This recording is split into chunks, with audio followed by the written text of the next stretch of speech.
하나님의 말씀 이사야서 57장 14절부터 21절 말씀입니다. 그가 말하기를 도두고 도두어 길을 수축하여 내 백성의 길에서 거치는 것을 제하여 버리라 하리라. 지극히 존귀하며 영원히 거하시며 거룩하다 이름하는 이가 이와 같이 말씀하시되 내가 높고 거룩한 곳에 있으며 또한 통회하고 마음이 겸손한 자와 함께 있나니 이는 겸손한 자의 영을 소생시키며 통회하는 자의 마음을 소생시키려 함이라. 내가 영원히 다투지 아니하며 내가 끊임없이 노하지 아니할 것은 내가 지은 그의 영과 혼이 내 앞에서 피곤할까 함이라. 그의 탐심의 죄악으로 말미암아 내가 노하여 그를 쳤으며 또 내 얼굴을 가리고 노하였으나 그가 아직도 패역하여 자기 마음의 길로 걸어가도다. 내가 그의 길을 보았은즉 그를 고쳐줄 것이라. 그를 인도하며 그와 그를 슬퍼하는 자에게 위로를 다시 얻게 하리라. 입술의 열매를 창조하는 자 여호와가 말하노라. 먼데 있는 자에게든지 가까운 데 있는 자에게든지 평강이 있을지어다. 평강이 있을지어다. 내가 그를 고치리라 하셨느니라. 그러나 악인은 평온함을 얻지 못하고 그 물이 진흙과 더러운 것을 늘 솟구쳐내는 요동하는 바다와 같으니라. 내 하나님의 말씀에 악인에게는 평강이 없다 하셨느니라. 아멘. 한동안 우리 사회에서 힐링이라는 말이 유행한 적이 있었습니다. 그만큼 우리 주위에 상처를 받은 사람들이 많았다라는 반증을 보여주고 있습니다. 이 교회에서도 예전에는 어떤 육체의 질병을 고치는 그런 치유 집회가 참 많이 열렸었습니다. 그러나 요즘에는 이 육체의 질병보다는 어떤 내면의 상처를 다루는 그런 치유 집회, 어떤 말씀 집회가 주목을 받고 있는 것을 보게 됩니다. 그만큼 우리 성도들 또한 어떤 마음의 힐링, 정말 하나님이 주시는 이 평강, 평안이 있기를 소원하고 있다라는 것들을 보여주고 있는 것 같습니다. 하나님께서는 이스라엘 지도자들에게 구원의 길을 준비하라 라고 합니다. 14절에 그가 말하기를 도두고 도두어 길을 수축하여 내 백성의 길에서 거치는 것을 제하여 버리라 하리라 라고 말씀합니다. 이 구원의 길에서 하나님이 만들어내시는 그 구원의 길에서 장애물들을 제거하라 라고 합니다. 정말 어떤 포로 귀환의 길을 잘 만들어라, 아스팔트를 깔아라, 그런 말씀으로 보기는 힘들 것 같습니다.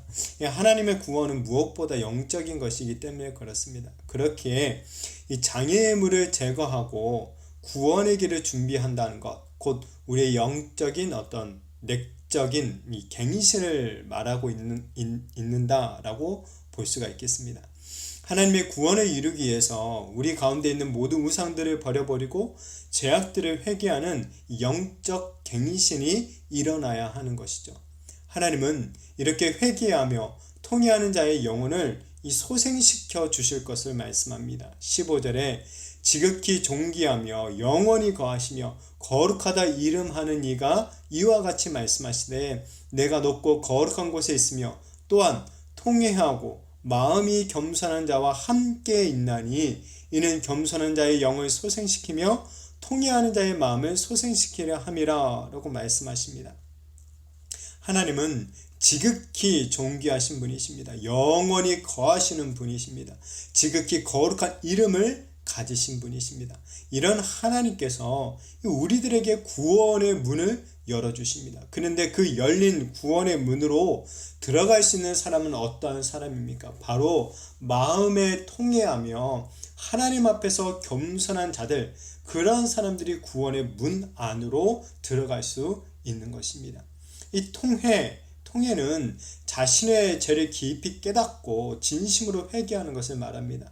이렇게 자신의 죄악을 깨닫는 사람들은 하나님 앞에서 또한 자연스럽게 이 겸손한 마음, 이 낮은 마음을 가지게 됩니다. 왜냐하면 이 죄악된 자기의 모습으로는 도저히 지극히 높으신 하나님 앞에 설 수 없다라는 사실을 철저하게 깨닫기 때문입니다.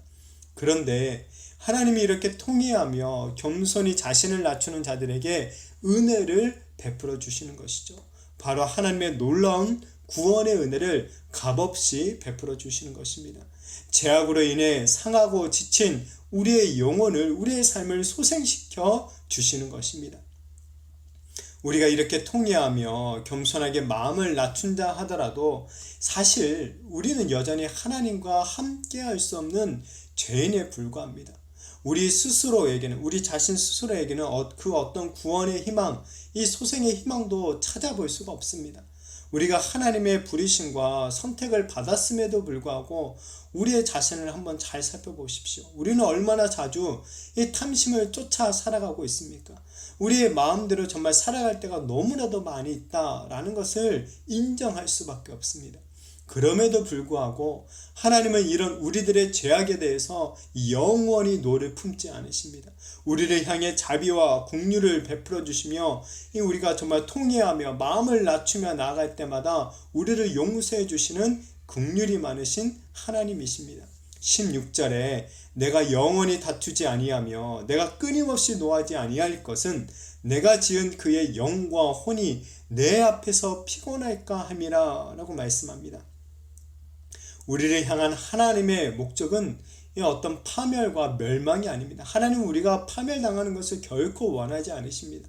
하나님은 우리들이 구원을 얻어서 이 영원한 생명에 이르기를 너무나도 간절히 바라십니다. 하나님은 자신이 창조하신 모든 인생들이 구원에 이르기를 원하십니다. 그러나 우리의 힘으로는 절대 하나님이 원하시는 이 구원에 이를 수가 없다라는 것이죠. 오직 하나님의 은혜만이 우리를 구원할 수 있는 것입니다. 그 하나님의 은혜를 바라보며 이 진실로 통회하며 마음을 낮추고 겸손하게 하나님의 은혜를 간구하는 자들, 그러한 사람들이 하나님의 은혜를 누리게 되는 것입니다. 원하기는 더욱 하나님 앞에서 우리의 마음을 낮추시기를 바랍니다. 우리의 죄악을 하나님 앞에서 더욱 진실하게 정말 통회하시기를 바랍니다. 그럴 때 우리의 영혼이 진정으로 이 힐링을 얻을 수가 있습니다. 우리의 마음이, 우리의 삶이 정말 평강을 누리며 힐링을 얻을 수가 있게 되는 것입니다. 이 세상은 우리들에게 많이 가진 사람, 뭔가를 많이 가진 사람, 이 뭔가 높은 자리에 앉은 사람이 평강하다 라고 그런 주장을 합니다. 그래서 많은 사람들이 더 많은 물질을 가지려고, 더 높은 자리에 올라가려고 정말 온갖 수단과 방법을 가리지 않고 살아가는 것들을 보게 됩니다. 그러나 그렇게 해서 정말 높은 자리에 올라가도 이 평안하기는커녕 늘 불안해합니다. 누가 나를 이 자리에서 다시 끌어내리지는 않을까 늘 염려하면서 주위 사람들을 불신하는 것이죠. 이러한 삶이 어찌 평강이라고 말할 수 있겠습니까? 또 온갖 편법과 이 불법을 통해서 정말 많은 이 어떤 재물, 부를 모아도 평강이 없는 것이죠. 재산을 잃게 될까봐 늘 정정긍긍하면서 살아갑니다. 이 조그마한 손해라도 생기면 아주 난리가 납니다. 사람들에게 아주 인색합니다. 이 돈 때문에 사람들이 그 주위에 있을 뿐이지 진정으로 마음을 나눌 사람은 아무도 없는 인생을 어찌 우리가 평강하다라고 말할 수 있겠습니까? 그러나 하나님이 함께하는 사람, 그 사람은 진정한 평강을 누리게 됩니다. 18절부터 19절에 내가 그의 길을 보았은즉 그를 고쳐줄 것이라. 그를 인도하며 그와 그를 슬퍼하는 자들에게 위로를 다시 얻게 하리라. 입술의 열매를 창조하는 자 여호와가 말하노라. 먼데 있는 자에게든지 가까운 데 있는 자에게든지 평강이 있을지어다, 평강이 있을지어다. 내가 그를 고치리라 하셨느니라 라고 말씀하십니다. 말씀으로 이 세상을 창조하신 하나님께서 이 평강을 선포해 주십니다. 통회하며 겸손한 자들을 하나님께서 고쳐주시고 계십니다. 통회하는 그 마음을 하나님께서 위로해 주십니다. 그리고 무엇보다 평강을 주시겠다라고 말씀하십니다. 부와 상관없이, 지위와 상관없이 하나님이 주시는 평강을 누리게 되어지기를 축복합니다. 하나님이 우리를 고쳐주실 때, 하나님께서 우리를 위로해 주실 때 우리는 비로소 진정한 평강을 누릴 수 있게 되는 것입니다. 우리들에게 이 평강을 주시기 위해서 바로 예수님께서 이 땅에 오신 것입니다. 주님께서 오셔서 하나님과 우리 사이에 가로막혀 있었던 이 죄의 담들을 다 허물어 주셨습니다. 그리고 하나님과 화평할 수 있게 해주셨습니다. 뿐만 아니라 이 당시의 원수 같았던 유대인과 이방인 사이도 화목하게 만드셨습니다. 유대인과 이방인들이 예수 그리스도 안에서 한 형제 자매가 되게 하신 것입니다. 이처럼 우리 주님으로 말미암아 주어지는 이 평강은 영적인 평강과 어떤 관계적인 평강이 모두 포함되어 있다라는 것을 보게 됩니다. 우리의 어떤 환경과 상황이 변해서 우리가 평강을 누리는 것이 아니라는 것이죠.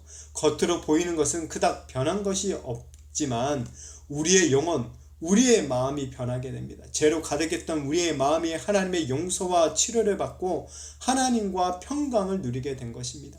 하나님과 평강을 누리게 되니까 이 주위 사람들이 또한 다르게 보이는 것이죠. 예전에는 정말 원수 같았고 이 얼굴만 봐도 정말 짜증났던 사람이 이제는 보니까 불쌍해 보이는 것이죠. 사랑과 위로가 그 사람에게 필요하겠다라는 그런 마음이 들게 되는 것입니다. 그렇게 우리가 원수와도 이 평강을 누리는 진정한 회복의 은혜를 누리게 되는 것입니다. 이 모든 것들, 이 모든 평강들이 바로 우리 주님께서 우리의 모든 죄를 십자가에서 용서해 주셨기 때문에 가능하게 된 일인 줄로 믿습니다. 우리 주님이 우리를 죄로부터 해방시켜 주셨습니다. 죄인에 불과했던 우리를 고쳐 주셨습니다. 하나님의 자녀로 회복시켜 주셨습니다. 정말 죽은 것과 같았던 우리의 인생을 다시 소생시켜 주시고 영원한 생명을 약속해 주셨습니다. 이 놀라운 주님의 구원의 역사로 말미암아 정말 우리 안에서 이 주체할 수 없는 평강이 넘치게 된 줄로 믿습니다. 참된 평강에 이르기를 원하십니까? 그렇다면 우리 구주 예수 그리스도의 복음을 믿으시기를 바랍니다.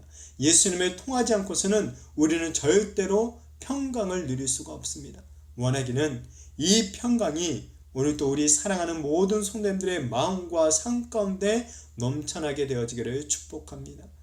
먼저 정말 우리 자신들을 돌아보며 하나님 앞에 통회하며 겸손하게 나아가시기를 바랍니다.